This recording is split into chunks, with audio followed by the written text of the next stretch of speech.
사랑합니다. SCS 뉴스 아나운서 김예인입니다. 세로남 기도학교 초등 4학년이 되면 경험했던 아빠 캠프의 추억, 올해도 어김없이 기쁨과 감사로 가득했다고 하는데요. 그 현장을 함께 보러 가실까요? 지난주 금요일과 토요일에 초등센터에서 아빠 캠프가 진행되었습니다.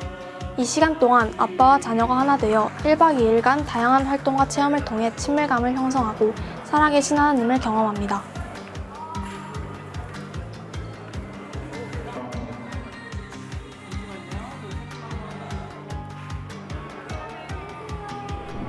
여행에서 걸어 다니던 거요. 다리가 너무 아팠어요. 자동차 경주요. 당연하죠. 아빠 캠프 화이팅! 아빠와 함께 좋은 시간을 보낼 수 있어서 좋았습니다. 아빠가 저와 함께 다녀주면서 인형도 무거운 건데 들어주셔서 감사했어요. 제가 제일 기대되는 건 아빠가 학교에서 한밤을 잔다는 게 제일 기대돼요. 저 애가 셋이랑 윤이랑 많은 시간을 함께 못했는데 텐트 속에서 이렇게 좀 둘이서 얘기할 수 있는 시간이 많이 기대가 됩니다. 아빠 캠프 화이팅!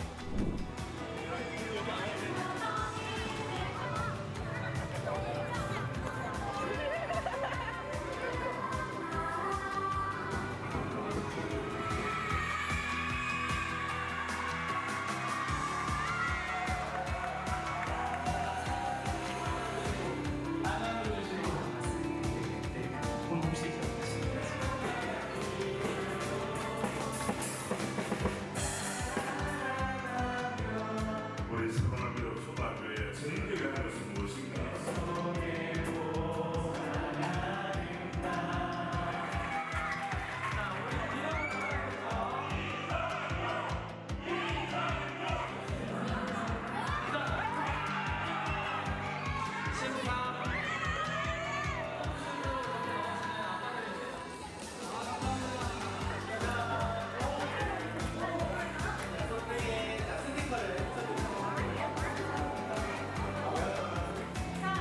우리가 덤보 좋아하는 아름다운 꽃밭, 태양 빛이 사라진 꽃밭을 보겠습니다. 저희 많은 영향을 미친다. 만날 수 있습니다.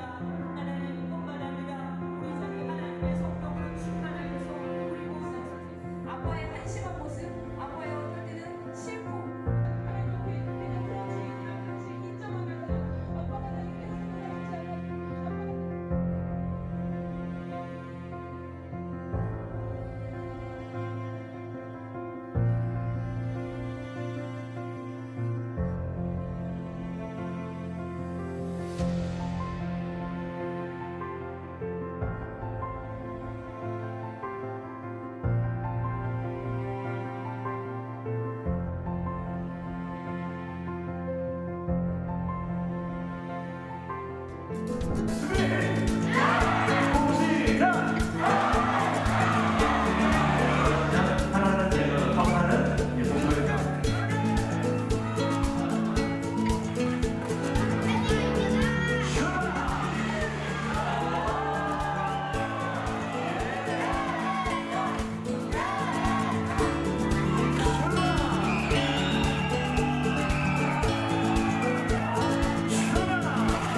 아이들을 잘 유구함정하고 신뢰하는 성님.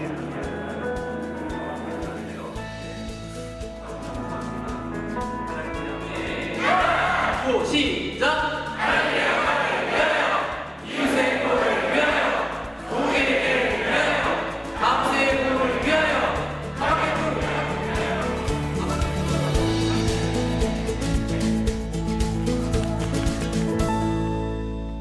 학사 일정을 안내해드립니다.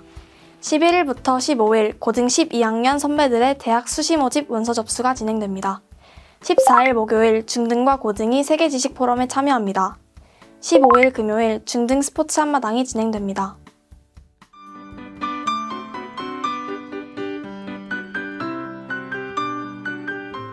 여러분 안녕하세요. 어제 주일엔 은혜 가운데 잘 보냈나요? 오늘은 지난주에 이어서 척핀이 두 번째 이야기 들려드릴게요.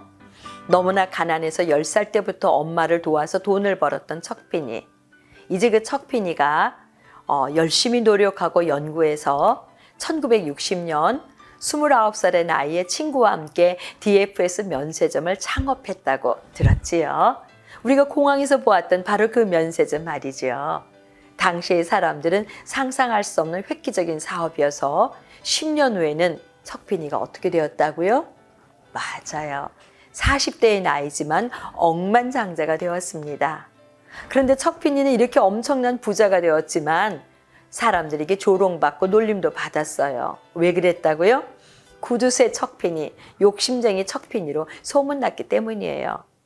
그가 너무나 알뜰해서 부자들처럼 떵떵거리고 살지 않고 집도 임대 아파트, 비행기도 이코노미석, 종이 한 장도 아끼는 너무 검소한 모습 때문이었지요. 그러다가 1997년 DFS 면세점이 회계조사를 받으면서 숨겨놓은 회계 장부가 있다는 것이 드러났습니다. 그러면 오늘은 그 비밀 장부에 무엇이 있었나 볼 거예요.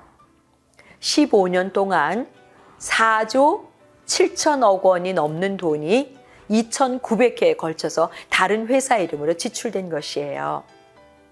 이 사실이 언론에 공개되자 미국 전역이 발칵 뒤집혔습니다.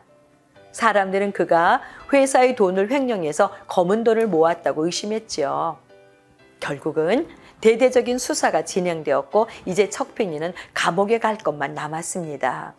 도대체 척핀이가 몰래 지출하고 있던 그 거금은 모두 어디로 갔을까요? 그런데 수사가 진행되면서 엄청난 반전이 일어났습니다. 그 거액의 돈들은 그동안 척핀이가 힘들고 어려운 사람들을 위해서 기부금으로 사용했다는 것이 밝혀졌기 때문이지요. 그는 1982년부터 아무도 모르게 애틀랜틱 재단을 설립해서 세계 각 나라에 자선 활동을 해왔습니다. 자신의 모교인 코넬 대학교와 모국인 아일랜드 여러 대학교에 기부를 시작했고 가난한 형편이었던 자신에게 억만장자가 되도록 교육을 제공한 학교들에게 감사의 뜻, 그리고 또 다른 학생들도 교육을 받도록 지원한 것이지요. 이후에는 베트남과 남아공, 그렇게 기부 범위가 확대되었고 전쟁으로 고통받는 사람들, 개발도상국의 어린이들을 위해서 수술비를 제공했습니다. 아프리카의 급성 전염병 퇴치를 위해서 거액을 투자했고요. 이외에도 호주, 쿠바 등 그가 기부한 곳은 다 나열할 수가 없을 정도로 수많은 곳에 기부를 했습니다. 그런데 놀라운 건 어떻게 사람들이 이 선행을 몰랐을까요? 그 이유를 파헤쳐 봅니다. 척핀이가 자신의 이름을 드러내기를 원하지 않았기 때문이에요. 사람들을 도울 때마다 자신의 이름을 밝히지 말 것을 요구 조건으로 내걸었습니다. 만약에 자신의 이름을 밝히면 기부를 그만두겠다고 협박까지 했지요. 그의 기부 금액은 상상을 초월했는데 2000년대 초반부터는 잘 들어보세요. 매일 11억 원을 기부하기도 했습니다. 매월이 아니고요. 매일요. 우와, 대단하죠? 자신이 죽기 전까지 모든 재산을 사회에 환원하려면 그만큼의 액수를 매일 기부해야 한다는 계산을 했기 때문이라고 해요. 어떻게 척핀이는 이렇게 숨은 선행을 할 수 있었을까요? 이것은 신실한 크리스찬이었던 부모님의 영향을 많이 받았다고 해요. 특별히 어머니는 적십자사의 자원봉사 간호사로 일하면서 다른 사람을 돕는 일을 열심히 했습니다. 중요한 일화가 있는데요. 어머니는 같은 마을의 이웃이 루게릭병에 걸려서 휠체어를 타고 힘겹게 버스 정류장까지 가는 모습을 지켜보고 매일매일 시간을 맞추어서 그 이웃을 기다렸다고 해요. 그리고 이웃이 나오면 우연인 것처럼 가장하고 자신의 차에 태워서 버스 정류장까지 데려다 드리는 일을 계속했습니다. 이 모습을 보고 척핀이가 엄마에게 물었지요. 엄마, 그냥 약속을 정하면 안 되나요? 왜 우연인 것처럼 힘들게 숨어서 기다리시나요? 그때 어머니가 말씀했어요. 얘야, 남을 도울 때는 도움받는 사람의 부담을 생각해서 배려하는 게 좋아. 남을 돕고 자랑하는 것은 가장 못난 이의 태도란다. 어머니는 다른 사람을 도우면서 우월감을 갖지 않도록 아들을 교훈해 준 것이지요. 이때부터 책빈이는 세계적인 갑부가 되어서도 어머니의 가르침을 마음에 새겼습니다. 그리고 다른 사람들에게도 이렇게 검소하게 그리고 숨어있는 봉사자가 되려고 가르쳐 주었죠. 한 번에 2켤레의 신발을 신을 수 없고 또 아무리 재산이 많아도 죽을 때 가져갈 수 없기 때문에 욕심을 부리면 안 된다고요. 그는 실제로 이렇게 검소한 생활을 살았습니다. 그리고 2020년 9월 자신의 전 재산을 사회에 내놓으며 기부를 마무리했습니다. 그리고 40년간 기부한 금액은 전 재산의 99%인 약 9조 5천억 원이었지요. 90세가 넘어서도 그 부인과 함께 샌프란시스코에 있는 조그만 방 2개짜리 임대 아파트에 살았던 척빈이. 우리도 박수 한번 해야 되지 않을까요? 우리가 잘 알고 있는 빌 게이츠와 워렌 버핏도 이런 척빈이를 그들의 롤 모델로 삼았습니다. 그리고 기부 활동을 배웠지요. 그들은 척빈이를 보고 모든 사람들의 영웅이라고 칭찬했습니다. 사랑하는 여러분, 척빈이 이야기를 통해서 뭘 느꼈나요? 우리 학생들 가운데 겸손하고 신실한 부자 많이 나오면 좋겠어요. 아니, 남을 많이 도와주는 기부왕도요. 척빈이 어머니의 교훈은 바로 예수님의 마음이에요. 여러분도 이런 마음으로 믿음의 그릇, 마음의 그릇을 키워나가면 좋겠습니다. 사랑해요. 항상 사람과 감사의 마음으로 나눔을 실천하며 예수님 닮은 모습으로 성장하는 학생들이 되기를 소망합니다. 사랑합니다.